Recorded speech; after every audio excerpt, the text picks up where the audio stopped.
Y Juan Ricardo Pérez es la cabeza de CIP de la Central de Inteligencia Política, y periódicamente publican en el Universal este estudio que es muy interesante, la cobertura mediática de los secretarios. Hoy está con nosotros. Juan Ricardo, ¿cómo estás? Leonardo, muy bien, muchas gracias. Saludos a ti y a tu auditorio. O sea, la palma se la lleva Arturo Herrera. Bueno, se la lleva Arturo Herrera. Recuérdanos tu metodología. Sí, eso es importante, porque yo te diría que lo primero que la gente, cuando la gente ve gráficas en un periódico, lo primero que dije es, no, estos son encuestas, ¿no? Y la verdad es que no, es lo más lejano a encuestas que hay. Lo que nosotros hacemos es tenemos la base de datos de noticias más grande del país, y entonces a todas las noticias las tratamos como si fueran publicidad. ¿Qué quiere decir esto? Que una entrevista en un espacio A no vale lo mismo que una entrevista en espacio B.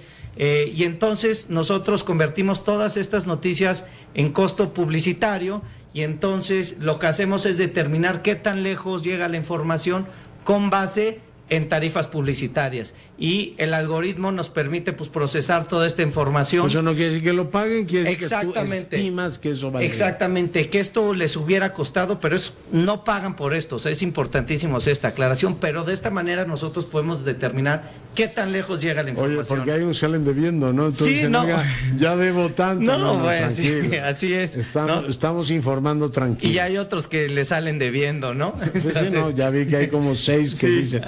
Oye, entonces a la cabeza está el A secretario ver, de yo Hacienda. te diría, los primeros 5, los que mejor cobertura mediática recibieron, primero está Arturo Herrera. ¿Por qué Arturo Herrera? Porque presenta el presupuesto para el 2020, en donde pues básicamente lo que vemos es que las 3 prioridades del gobierno son bienestar, energía y combate a la corrupción. Y no lo presentó mal, ¿no? Y no lo presentó mal. Después hubo un par de creíble. críticas de parte de Moody's, de la Coparmex y de México Evalúa, en donde dicen que el crecimiento que él estima que es entre 1.5 y 2.5 es optimista. Entonces hay opiniones encontradas, pero el consenso en general es que fue un presupuesto responsable.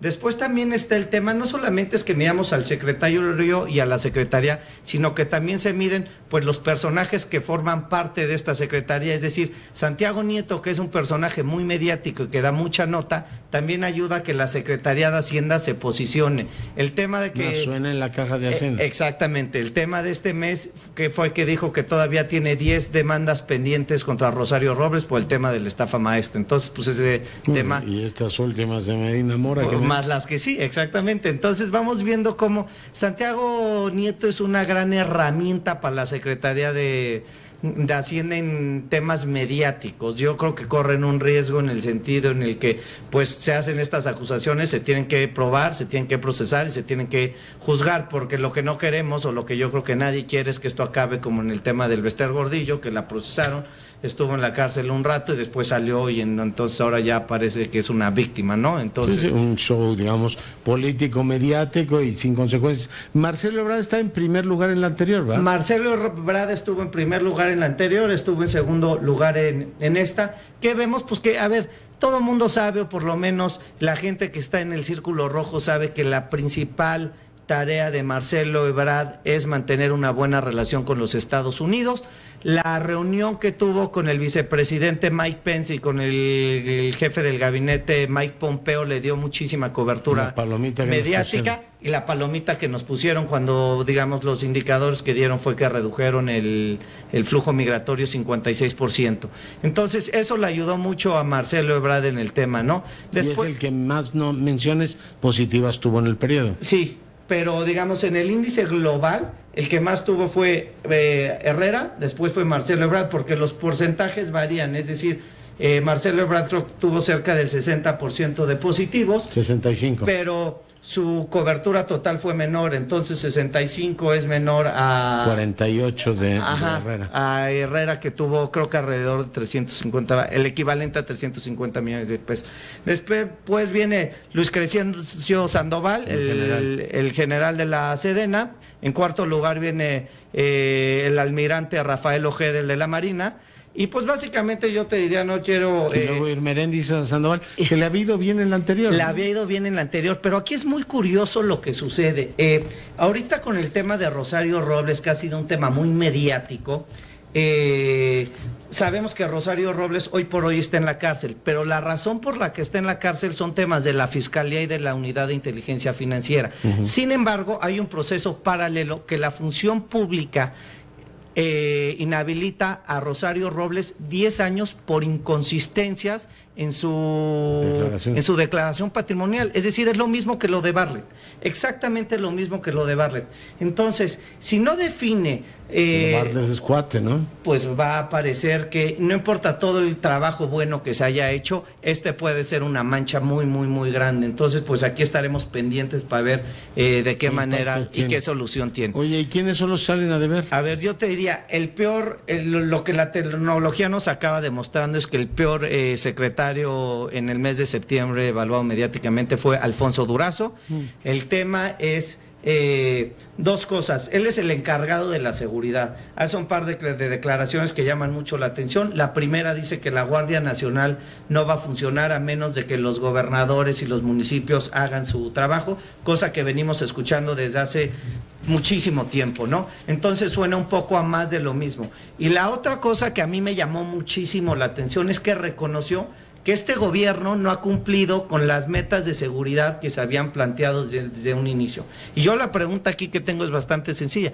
¿Quién es el encargado de esto? Pues al parecer es él. Sí. Entonces, pues, no se está echando muchas porras o se está echando lodo, no nos queda del todo claro. Los bloqueos de los policías afectaron mucho. Los bloqueos de la policía afectaron mucho en la Terminal 1 y en el periférico, y todavía lo que a mí me parece todavía más inverosímil de todo esto es que todavía quiere este personaje ser gobernador de Sonora cuando el principal problema de este país es la seguridad, y la gran apuesta que este gobierno hace es a la Guardia Nacional, algo que votaron de manera unánime los senadores, pues ahorita resulta un poco ilógico que esté pensando en otras cosas, y que la Guardia Nacional, pues a partir de que la policía se le reveló en el sentido en el que pues no le respetaron sus temas laborales, pues a partir de ahí va a haber un ambiente, yo creo que bastante tenso, y la Guardia Nacional tiene que funcionar, porque si no él va a estar en problemas. Toledo sale mal, pero no saca ni la nariz. A ver, Toledo, yo te diría, lo titulamos en el texto de hoy el invisible, porque pues básicamente nadie sabe quién es Toledo, no hay que perder eso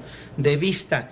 Interesante lo que sucede con el presupuesto cuando lo presentan, porque entonces te das cuenta de la cantidad de recortes que acaba viendo, y como consecuencia de eso, lo que vemos es que como estos secretarios, hablo de Torruco y de Manuel Toledo y de María Luisa Alcalde, como son incapaces o fueron incapaces de posicionar temas en el mes de septiembre, pues de repente llega el trancazo de que a uno le van a recortar el 5%, a otro el 44% y al otro el 20 y tantos %, pues de repente esa nota se vuelve inmensa, y pues son notas que para sus secretarías y para ellos acaban siendo muy negativas, porque pues ¿qué te dice un presupuesto? Pues te dice un presupuesto a qué le va a dar prioridad y a qué le va a dejar de dar prioridad el gobierno federal.